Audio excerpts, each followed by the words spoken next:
Those of you who have been following me for a while now know that there is one topic that lights me on fire, and that is women's pleasure.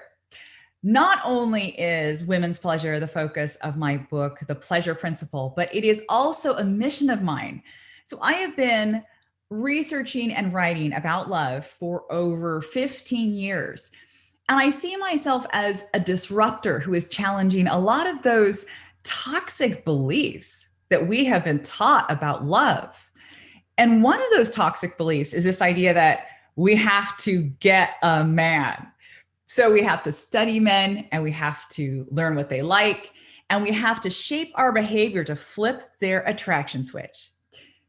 Now, what has love got to do with that scenario? It's like nothing. I think most of us are past that by now.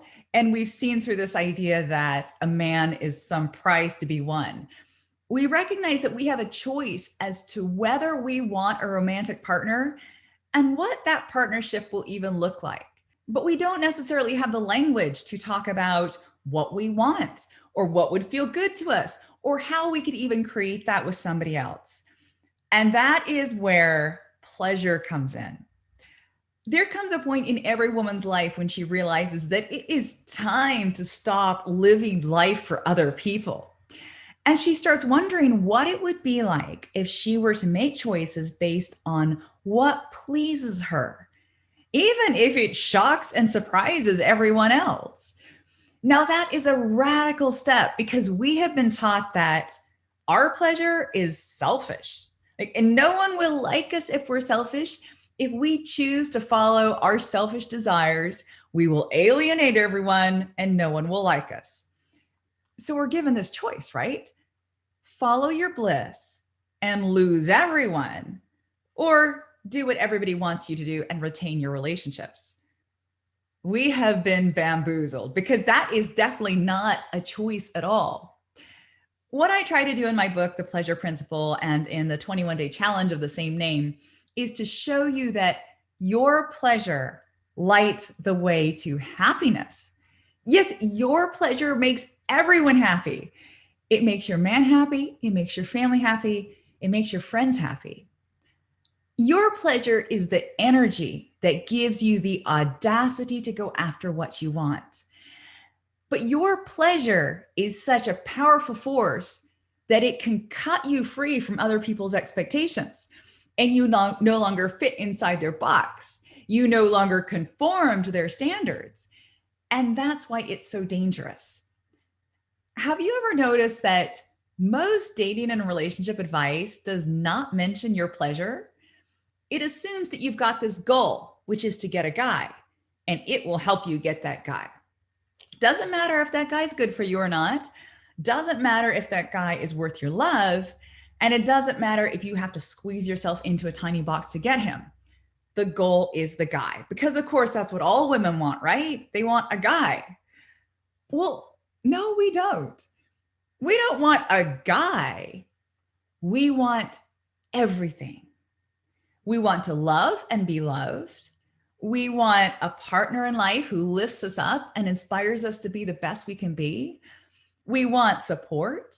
We want affection. We want spice and romance. And a guy is just a guy. What we want is so much more. And what we now know is that the very best relationships, and these are relationships that are better than any relationships in history, help us with a very unique goal: self-actualization.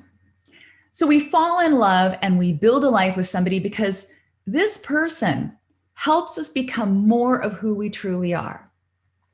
Our partner makes our life bigger and better. Our partner believes in our dreams and believes in us. Now, traditional dating advice won't help you find a guy like this. And you know the kind I'm talking about, right? Don't accept a weekend date after Wednesday, be mysterious, never tell him your true feelings, always let him chase you. Now, that advice is very good at getting men hooked, but it is terrible at getting you lifelong love.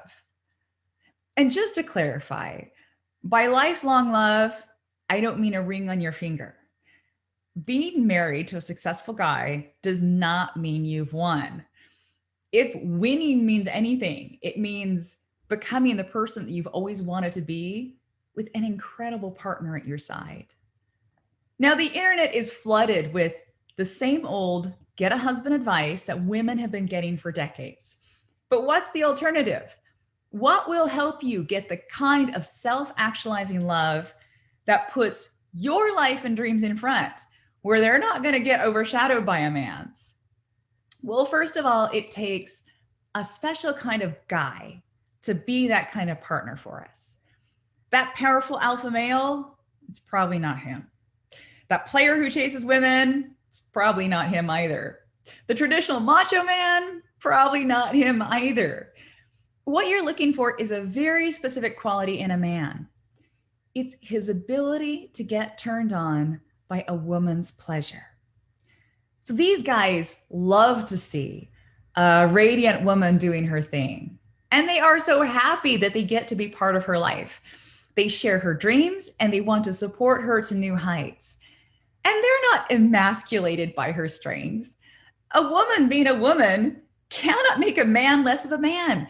Their masculinity is not that fragile. I'm thinking here about Kamala Harris's husband, Doug, Ruth Bader Ginsburg's husband, Martin. The best way to attract guys like this, these quality, supportive, incredible men, is to lean into your pleasure and make choices that bring you joy. Now, I go into this in full detail in my book. It is a rallying cry for women everywhere who are sick and tired of love being reduced to what men want. Love is about what women want too. And it's about time we stood up and we said so. So go get the book. Tell me how it changed your life. And I'll see you next time.